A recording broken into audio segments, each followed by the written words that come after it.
Hello and welcome to the Bougie in a Backpack podcast. I'm Mackenzie from Travel Mackenzie, and I'm here today with Shebs Alom, who is the 2024 BGTW Broadcaster of the Year and Travel Unity DEI Champion finalist. His breakthrough came when he established himself as a radio host on Africa's first and only dedicated travel radio station, Gallivant Radio, and currently he's a co-executive producer for the award-winning television docuseries on PBS, Fly Brother with Ernest White. He also hosts the highly acclaimed travel podcast Take a Wander with Shebs. And he's the co-owner of the Voyager's Voice, which is an award-winning travel magazine. And he was also a speaker at our January summit where he spoke about budget travel and how it starts at home. So welcome to the show, Shebs. Mackenzie, thank you very much for having me. I really appreciate your time, and I'm really happy to be here with your audience. Yeah. So how did you get interested in travel in the first place? What did travel look like for you growing up early on? Believe it or not, it's been 20 years when I first started traveling solo. I've obviously traveled with parents and family before that, but I always tend to say my first early travels was when I went away for the first time. So 20 years ago, my heritage is from Bangladesh, and that's where I first went alone and then discovered it. Because when I went with my family when I was 6, this is going back, believe it or not, 31 years ago, I do remember that actually too. I remember that was like the very first beginnings of what travel can be like, and I was fascinated about different cultures. Even though my heritage is from Bangladesh, when I went over to Bangladesh, people kept saying I was a foreigner. So I was interested, I was fascinated with that, honestly.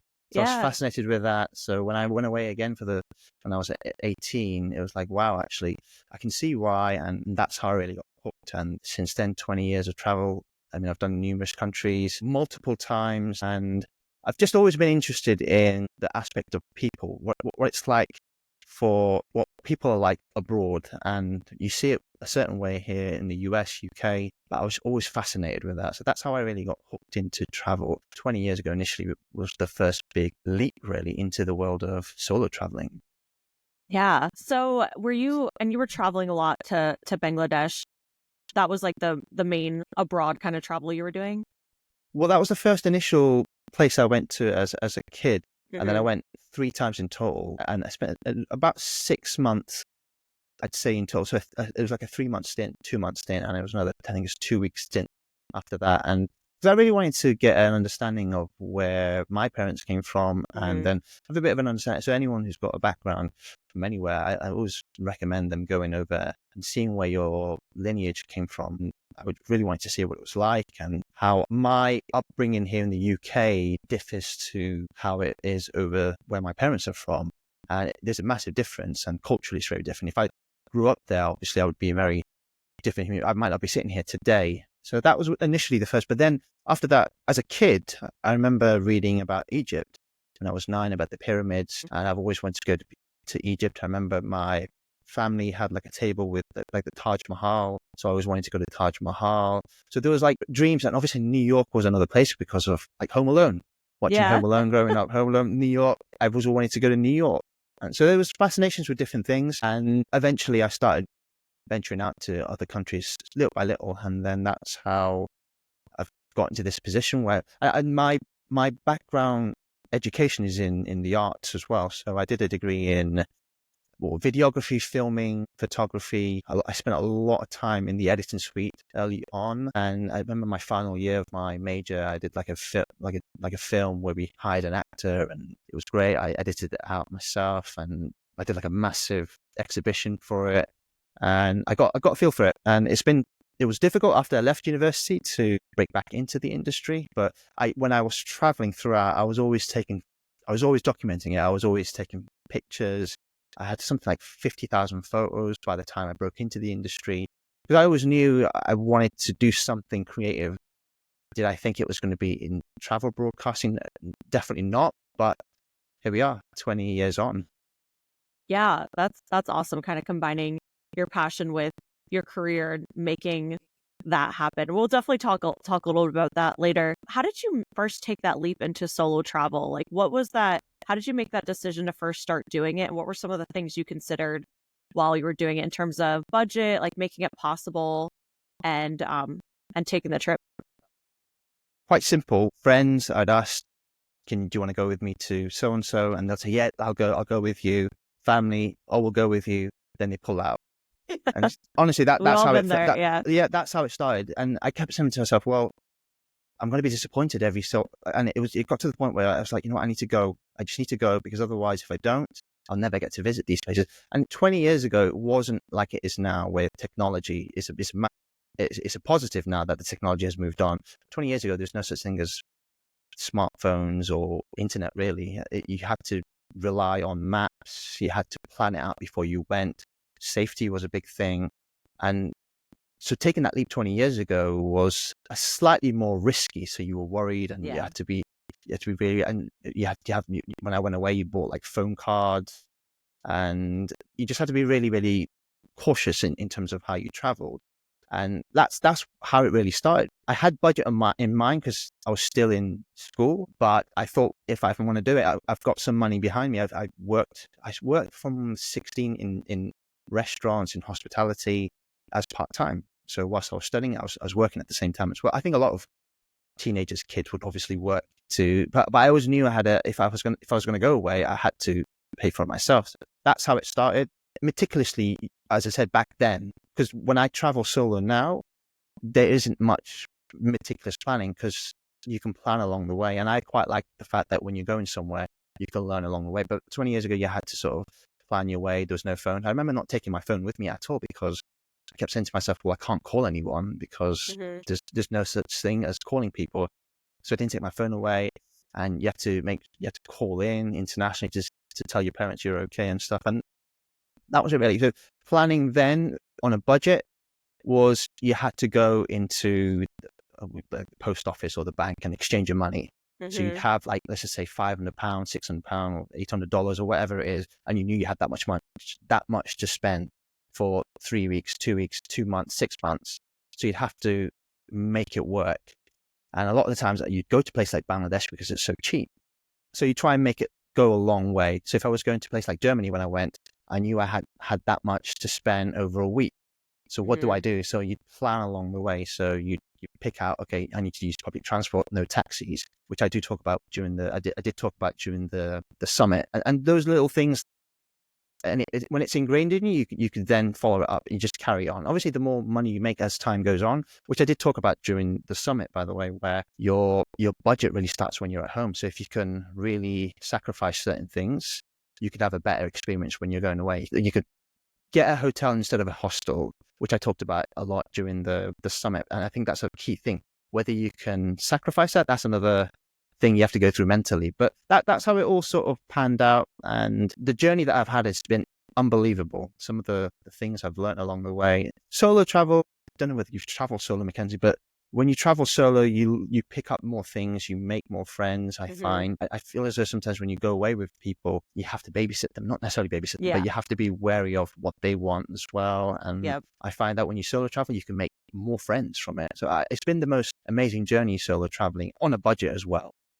Yeah, it's interesting what you're saying about how you got started in solo travel. Like, kind of just, you wanted to go somewhere and people would just back out. And I think it's funny too, because I don't know if you experience this now, but I have kind of the opposite that happens, where because I'm open to solo travel, like, I will plan a trip on my own, and then I'll tell people about it, and they're like, I want to go. And I'm like, well, you can come. Like, you can come. Well, sometimes I don't want, but I have to be careful about that, because like you said, you do have to kind of manage other people when you're on a trip. So like, You do. certain people, they ask, you're like, but a lot of times I'll plan a solo trip, and then other people are tagging along, and it's no longer a solo trip. But just like being open to it allowed that opportunity. Yeah, the reason why I find it really, really, what's the word I'm looking for? It's really fulfilling, because when you're traveling, especially over the last 10 years, where obviously technology, as I mentioned, technology, the first 10 years, it was slightly harder. I think when the smartphones came in, it made traveling solo a lot more easy. But the last 10 years, 15 years, 12 years or so, when I've traveled, and you could plan it on your apps and stuff, and it's given me a full satisfaction in terms of, I'm going to these places, and sometimes I'm not even planning it. And if you went with someone who didn't like that, I do remember actually when I went to New York with my cousin as a family member the first time, and he really wanted to come. So I said, okay, come with me. And it was, for him, we have a phrasing here. I don't know whether you use the same phrasing in the US, but he was like a rabbit caught in the headlights because he didn't know what it was like. Honestly, he was like, I'm not used to this. Why are we staying here? We could stay in a better hotel. Why are we not taking taxis? Why we're walking around like, I remember the phrase he used, like ants here. Why are we doing this? Why are we doing this? So it's you have to be mentally ready. And if you've not done it for a couple of trips, it's tough for you to. So if someone says to you, "Oh, I'll tag along with you," you kind of want to actually, no, I don't want you to come with me because you might not enjoy it. And ever since that trip, by the way, I'm very cautious who I say yes and no to. So I've not traveled with many. I've met so many amazing people along my travels, and they've traveled along with me afterwards. So I've got a really good friend in Canada who's gone with me to a couple of places, and solo again, so on a budget as well. So we know exactly what we're going to get, and we can. And also, when you go with someone as well, you can then budget in like taxis if you want to. Say, hey, listen, we can take a taxi back at the end of the night, and we could maybe take the bus there. So you can that's another way of budgeting thing. But obviously on a solo, it's slightly different. But if you do meet people along the way, you can budget that in, can't you? So that actually helps with your budget, I find anyway. Yeah, that's true. Yeah, it is. We say deer in the headlights here. Oh, deer in the headlights. Yeah, Perfect. yeah, that's fine. I've never heard rabbit in the headlights, but Yeah. that works too because they still do the same thing. But yeah, like Oh, they do. well, and a lot of times if people aren't planning trips on their own, it's because they are a little hesitant about those kind of things, and maybe. But if you are meeting people while you're traveling, usually they're a little more of the same mindset because they also plan a trip on their own too. So yeah, but one of the reasons why I also wanted to travel solo is because, believe it or not, I was an introvert individual growing up. So me but too. when I was like, honestly, 16 years old, when I first worked in hospitality, went to the restaurant, I couldn't even say hello or good evening to a customer because I just didn't know how to do it. But that's what really helped me. And I also wanted to go away, and because I also had a lot of family members didn't believe that I can do it. They kept saying, no, you can't do it because your personality isn't outgoing. Who are you going to meet? You're going to be alone.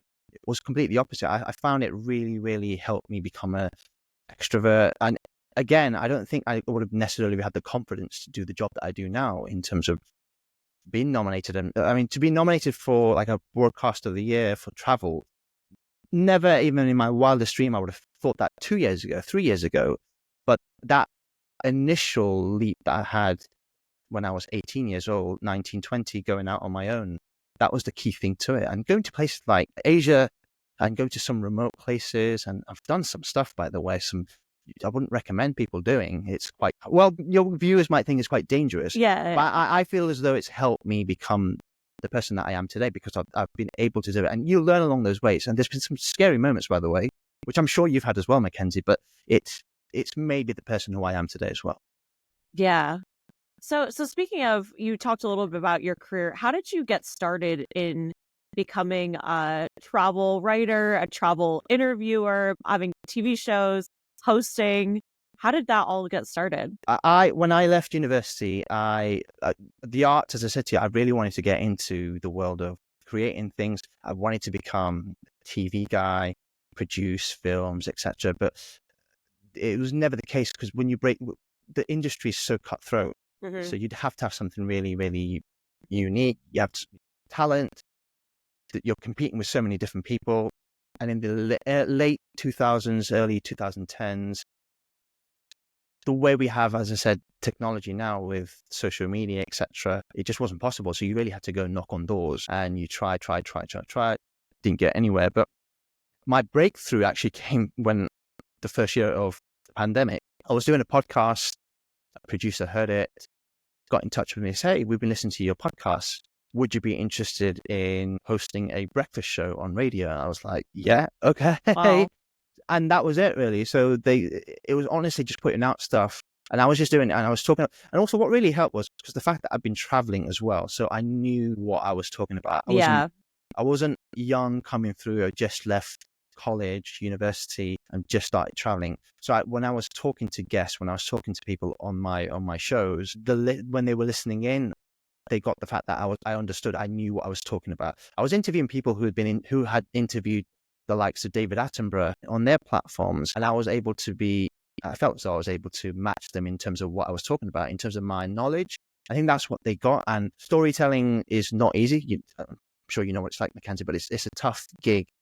and I was able to tell a good story, and that's what they liked. And so I was offered I became the first radio travel host in Africa, the very first radio travel host in Africa for a dedicated radio station. So that was like a big honor. And then all of a sudden, a lot of the tourism boards in Africa knew who I was, so they took notice. And then all of a sudden, the British Guild, which is the second oldest travel media organization in the world, behind a company based in France, and they're the biggest here in the UK. And they took notice of. They said, "We've heard your radio stuff. We've seen some of your writing." That's how I also got into writing. So eventually, once you start broadcasting, you get opportunities to write. So I was able to write for a couple of publications.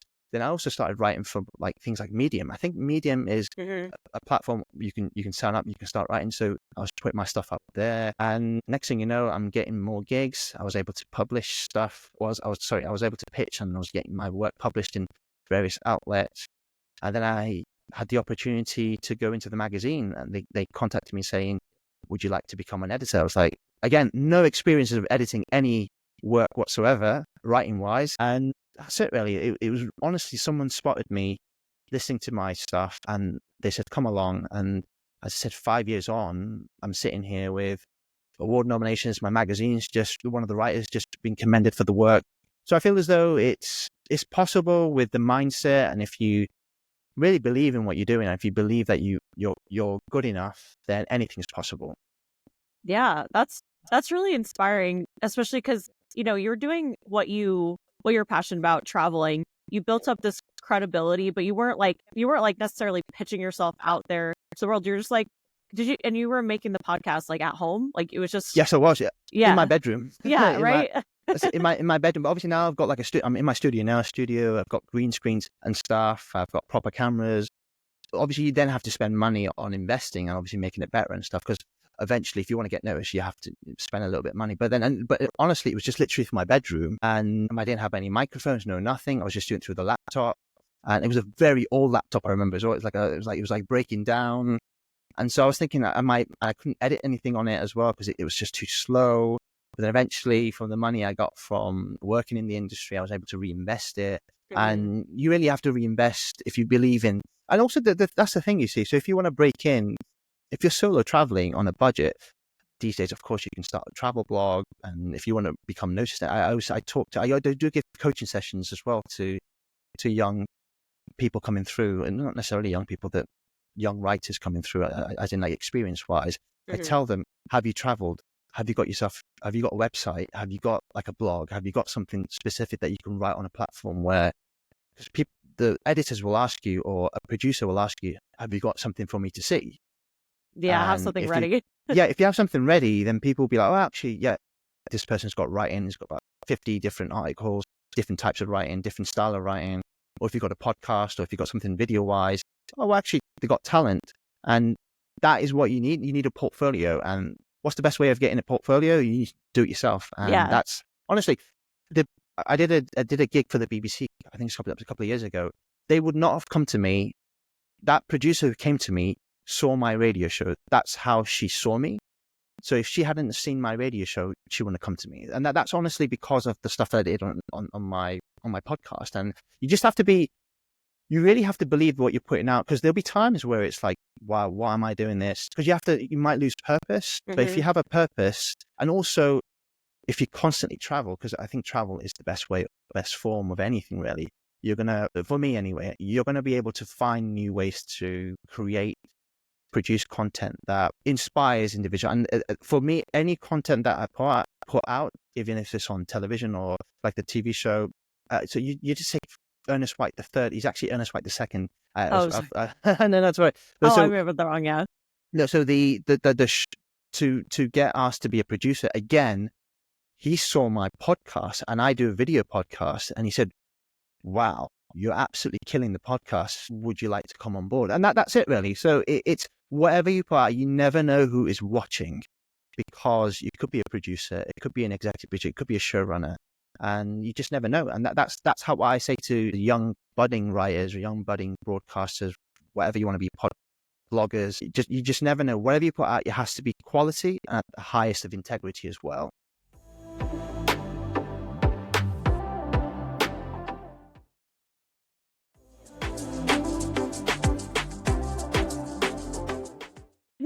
in hindsight, you can look back and see, oh, I was able to do this because I knew this.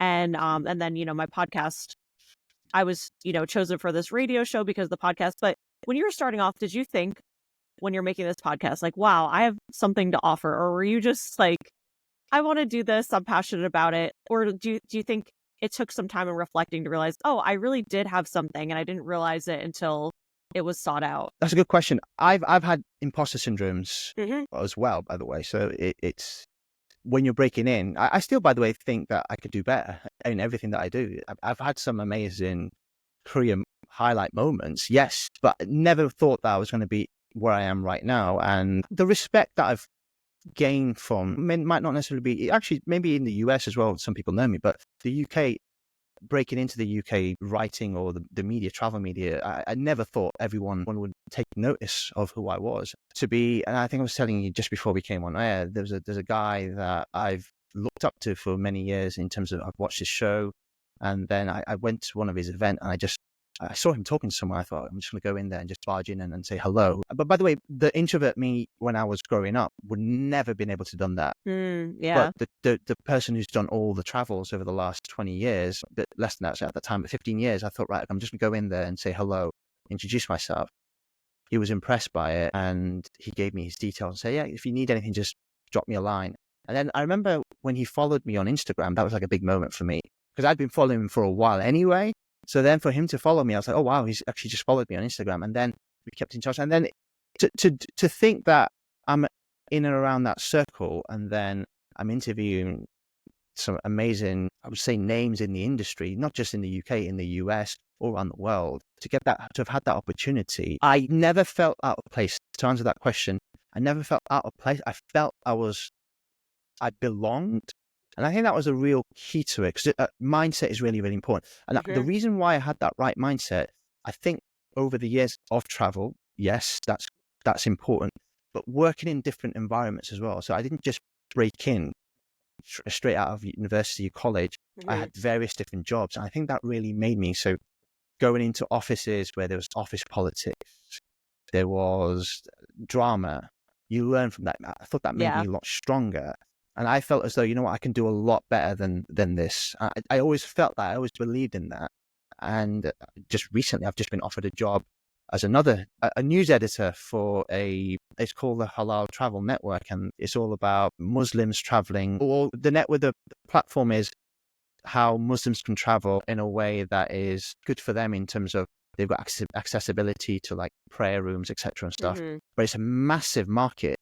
It's like worth $300 billion in the industry, reports say anyway. And they came to me in terms of saying, hey, would you like to do this?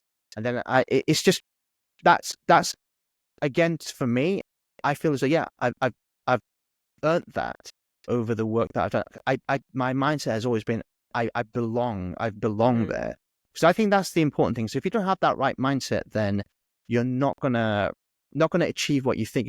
I'm sure the same for you, Mackenzie. If you didn't have that right mindset, you wouldn't be sitting here with me right now with like 5 summits done and the amount of stuff that you've done on with your work. If you didn't have that right mindset, so if you didn't believe in yourself, if you don't believe in yourself, I should say, then you're not going to go anywhere. That's my lesson I always tell people. So you have to really believe in yourself. Yeah, I think it's pretty common to have. I mean, I have imposter syndrome, and it's always like sometimes it's kind of being like, you know what, I'm going to be a little bit delusional right now, and I believe I can do this kind of thing. If you have to tell yourself that. But I also do think that sometimes people don't realize and this is kind of what I'm getting at, is like maybe you don't realize what knowledge you have, like what you have to offer. And a lot of times, we've had a lot of times where there's speakers at our summit who people are like, wow, this is an incredible topic. And they never thought that they never thought that that was the thing that people really loved and like, oh, this is something that people are really interested in. But, you like make a podcast and people are seeing the value that you have to offer. And then like, I just think a lot of people don't realize what they have, like what kind of value they have to offer. Oh yeah, believing in yourself. Yeah, if you don't believe, as I said, what you have, what you can offer, then you're not going to be able to get others to believe in you. That's the thing. Or the audience listening in. Because one of the things I remember when I did my media training, and I highly recommend if I was very fortunate, obviously, because I went through the radio version of it, and I did like screen tests for television platforms and stuff. I remember actually one of the TV producer said to me, "You need to go get." If you see I can show you my screen test that I did for camera, and the producer said to me, "Go get some acting lessons." And I went, "Well, why do I need to get acting lessons? Because if I'm hosting stuff." So no. The reason why you want to get acting lessons, because a lot of presenters do this, is so when you're on camera, your mannerisms and how you behave and how you come across to an audience is really, really key. If you can act along the way, not necessarily act, but you're reacting to what someone's saying. And I remember I did take the acting lessons, and what I couldn't do was like drink water and then ask a question. But now I'm able to sort of like, yeah, oh, hello, yes, drink something. But it makes it really smooth. So those are little things that you learn along the way. Yeah. Oh, yeah. It was the best training that I think I ever had. And also one of the biggest things was just things like assertiveness on camera, assertiveness when it comes to delivering your speech, whatever you're saying. If you're stumbling along the way, if you're umming and ahhing, then people will listen to go, well, doesn't really know he doesn't know what he's talking about. But assertiveness is really, really key. And there was like studies we did, like there's like market research, so not market research, there's like research on why an audience will stick with a show. Is it because of the presenter? A lot of the time it's who's on the show, who's presenting the breakfast, so who's presenting this. So if you've got a personality in front of a camera, people will engage with that, and your audience then has a reason to come back to you. And of course, obviously, the show has to have a purpose to it as well. So a lot of my travel shows or shows will have a purpose and meaning behind it. Of course, there are some times when it doesn't go well, but you learn from those as well. I think you have to fall over to become a better personality on TV or anything. But even with travel, I think I said in the summit, if you want to travel solo on a budget, your travel has to start from home. Well, your budget has to start from home. So if you don't budget, because I never stayed in I think I stayed in one hostel over the last 20 years, but I was able to really sacrifice what I had here at home by not going out with friends or going out drinking or doing this, because I knew if I saved that money, I was able to use it on my travels and go to New York and stay in a nice hotel and then go to a nice restaurant instead of going to a supermarket. Obviously, I did do supermarkets and stuff along the way, but you can then budget your travels a lot better. So discipline, the word discipline comes in there. So if you have discipline, then again, you can achieve anything. Yeah, I think that pretty much sums it up. That's really good advice for, if you want to get started into really anything, if you want to get started in a career like yours, or if you want to be a content creator, anything. It all kind of comes down to discipline and being intentional.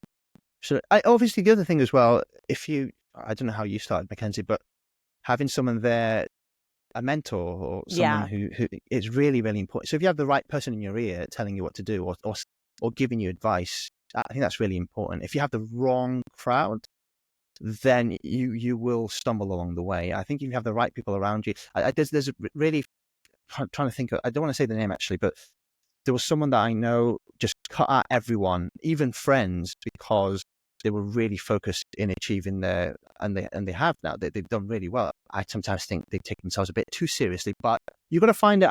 For me, you have to find a balance. Yes, career is really, really important, but don't lose yourself. So if you cut out everyone, your friends, then you lose a bit of yourself there. So I'm sure that person along the way will eventually think, well, actually, did I need to cut out everyone? Did I have to do this? Sometimes for them, it might be necessary, but I personally believe you've got to be balanced along the way. Yes, you have to sacrifice some friendships, family, which I had bad friends. One of my friends, I remember a couple of years ago saying, I feel as though we're drifting apart. We're not seeing each other anymore. I said, listen, you got to understand, I'm super busy. I promise you I'll make time, but you also have to understand that I'm trying to get to this, get here, and there's some things that it's almost like having a baby where you have to, honestly, it's like the podcast. I see it as that's my baby. That was the first thing I started. That it's been nominated for awards. That's my baby. I want to make sure I look after it. So you have to sacrifice things, but also don't forget to play as well along the way. So you have to enjoy yourself, enjoy those moments. So otherwise, if you don't, then then whatever you're doing will lose its purpose. So you got to make sure the number one thing is the purpose. Am I doing it for the right thing? And that's the main thing to it. See? But as I said, you'll find your way. You just have to have the right person in your ear along the way, I say. Yeah, and it's funny you're saying the right person in your ear, because I was just thinking about like we had been on Clubhouse, right? And one Yes. thing I did miss about Clubhouse is you literally could join a room and it would be the Yes. people in your ear would be people giving advice on, the things that you're interested in, and like surrounding yourself, being able to talk to different people that had similar interests to you.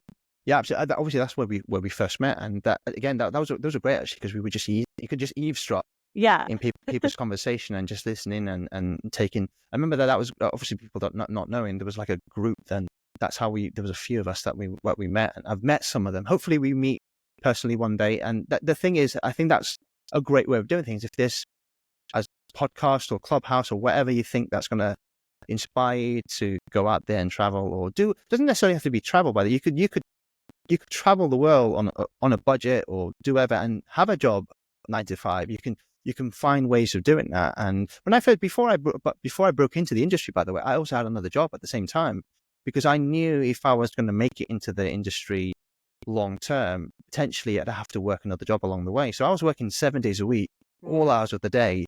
But I knew it was going to be for a reason. I knew I wasn't making all of this sacrifice for no reason. Because at the end of the day, if you put something in, law of attractions is you'll get something out of it. That's what I believe in anyway. So yeah, if you are breaking in as a writer, etc., especially in the travel writing industry at the moment, where that's another topic we can talk about and maybe another time, but money might be not the best way might not be the only thing that you can get from it. So you might have to work other jobs. But if you have talent in other avenues like podcasting or producing or anything, just do it, because you just never know the opportunity. And one advice I'd give you is, if you see an opportunity, grab it with both hands, because you just never know if that opportunity might come back to you or not. And as I said, you might fall along the way, but those are just experiences, and you'll have heartbreaks along the way as well, by the way. But I think it will make you into a better person anyway, in terms of work, individually, personality, everything. And yeah, I don't know what else to say apart from that. Yeah, that's great. So your topic for the summit was budget travel starts at home. So if you could give us a little bit of a sneak peek about what you talked about at the summit, and what people because the summit's already passed, but you can still watch the presentations if you get the VIP goodie bag. So what our viewers can get from your presentation. I talked about how when I was first starting out, traveling started at home. And as I've said to you already during this podcast, if you can save money along the way and sacrifice going out, eating out, and maybe if you're working, take a pack lunch. I think we call it pack lunch. I don't know what I think you call it, taking lunch with you to work and stuff. Like brown bagging. Right? Yeah. So we'd call it like pack lunch. Yeah. So if you can really, that's how you start your budget. So if you think about it, if you're looking to save money on certain things, what do you do? Electricity bills, etc. So you really start writing things down at home. So what do you do? How are you going to save money? That's how I've always done it. So I would sit down, write down something saying, right, okay, how much can I spend this month, and how much I can save and then spend on my trip. So if I knew I had 2-3 months before, like New York as an example, I used, always wanted to go to New York. That was a destination I've always wanted to go to. And I knew New York was, well, actually 10, 12 years ago, 13 years ago, it was slightly more cheaper. But I thought, right, okay, I need X amount of money. At least, I think I worked out, it needs something like $3,000.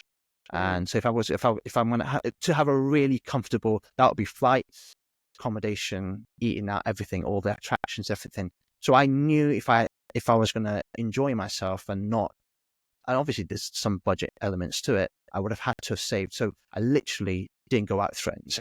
Yeah. Didn't do none of these sort of stuff. And again, I had to tell them, listen, I'm going to New York. This is a dream. And if you delay your gratification, I think that's even better, because once you go out there, and it was amazing, by the way, once I went out to New York, because I was able to do everything, because I was able to find the right flights, did it through at the time, actually, when I went, I used the example of Skyscanner, but Skyscanner wasn't around at that time, but there was a different platform. I think you just Googled and something came up, and I found a really cheap flight. And then things like, I talked about public transportation. So from the airport, instead of taking a taxi, check taxis landed in JFK, would have been like $50 to the hotel. But if you take the train, or if you take a public transport, it was like $7 or $8 at that time. So you're saving yourself a lot. I also talked about things like taking your journey to the airport from home, because here we're at my international airports, Manchester Airport. So Okay. from home to the airport, it's like £70. So if you add that there and back, that's like £140. So then if you can get someone to take you, hopefully they don't charge you to go with you, to take you, then you saved yourself £140 there, and you can spend that on your. So those are the things that you budget in. And public transportation, as I said, is a big thing. You can save yourself a lot of money. Again, ditching the taxis is a big thing. I talked about affordable accommodations, and I've for years used booking.com, and I've become a Genius client. I think it was an example that I showed where when you become a Genius client, you save 20% along the way. But that example that I showed on the presentation, it would have saved me 42%. So if you use certain apps, if you use certain companies, there's always what's the word I'm looking for? They'll give you Like incentives. royalty, loyalties. You'll get a loyal, incentives as a way. Yeah, you'll get those percentages saved. So along the way, I've managed to do that. Another thing as well with accommodation, I talked about. I don't know whether you've done it before or not, but homestays as well. So I used it. Love those. So the amazing thing to use. So you stay with a family. An example that I gave was when I went to Toronto, and I went during the Toronto International Film Festival. At that time, that whole week, all the hotels in the city, I think the cheapest was around about $1,800 to $2,000. That's US dollars. Staying with a family about 20 minutes away from the city was $360 for the whole week. Wow. So if you add that up, you're saving yourself nearly $1,600 there. And again, that's another way of, but again, you might think like, I can't stay with families, but if you can get the right mindset to stay, think of it as like by the way, the accommodation was amazing. I stayed with a family. They gave me a bed. It was a double bed. I had my own kitchen, my own bathroom, everything. So there's nothing. I mean, it was almost like a hotel, but you're staying with a family. And so that again saved me $1,600. So there's those little things that you can find. Also, I know in the US, I'm not too sure whether you have like a bank where you can use internationally and it gives you 0% commission whenever you purchase anything. But we have a bank here in the UK called Starling, and it's amazing. You can spend money in the US. It won't charge you. It's like do you have anything like that where it will charge you 0% commission? No transaction fees? No transaction fees. You can take money. Do you have that? So you can take money out of bank machines or ATMs and it won't charge you a fee. I know there's a lot of countries that don't have that. So the international one that I gave example was Wise, and you can use the currency. I think there's around about 40 different currencies you can use in countries around the world, and that's a massive advantage. So if you can use, it's like using a local card abroad. So the bank that I gave the example was Wise. And I also said things like staying connected. I did mention earlier that 20 years ago I had no phone, but nowadays phones are massive ways of traveling. And if you've got data, the one that I use is Aerolo, and you get like you can get like local tariffs on that. And I think those are ways of saving money, because one of my friends said to me, just recently when I went to Tunisia or Morocco and I spent £200-300 on my phone. I was like, why did you spend that much? Well, I needed to turn on my data. It's like, you do know there's apps now that you can use to save yourself money, and you could have spent something like $5 on I was like, I didn't know. And so, you'd be surprised how what people don't know. So hopefully people watching now, if you've not watched it, give it a watch. It will help you along the way. If you've got any questions, you can obviously come to me and ask me. And I did obviously give you some hints there as well, that you'll meet people along the way and you can save your money along the way as well. So there's various things. I mean, I can talk about traveling on a budget forever and still something to talk about, because there's always something that you learn along the way. So, and I can talk about each country and talk about how I saved money in that respect, and we'll be here forever. But there's just so much that you can do. You can go along. You can make your travel happen, and you can make it look fantastic, and it's possible if you have the right mindset when it comes to budgeting from home. So it really does start from home. Thank you so much for joining us today, Shebs. If we want to be able to find you online, where's the best place to find you to get connected with everything that you're working on?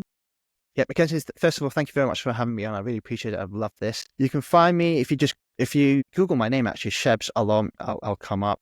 But on all the social media, I'm at Shebs the Wanderer. You can follow me on Instagram, Twitter, you name it, I'm on it. So at Shebs the Wanderer is my platform. And you get my website also, www.shebsthewonder.com. You can find all the socials on there. But I believe if you actually Google Shebs, I come up as well. So it's I've worked hard to get my name out there. Yeah, that's great. So we'll definitely have the link for your Instagram in our show notes, as well as the VIP goodie bag. So if you didn't get to catch the session, then you can find it in the VIP goodie bag and get to learn all about how budget travel starts at home. So thank you for listening today. And if you enjoyed this podcast, we appreciate it if you could leave a 5-star rating and a written review. Let us know what you liked about the podcast. It really helps us to be able to keep putting on these interviews and these free summits that we've been doing this will be our 5th summit that we're wrapping up now. So thank you, and we'll see you next week.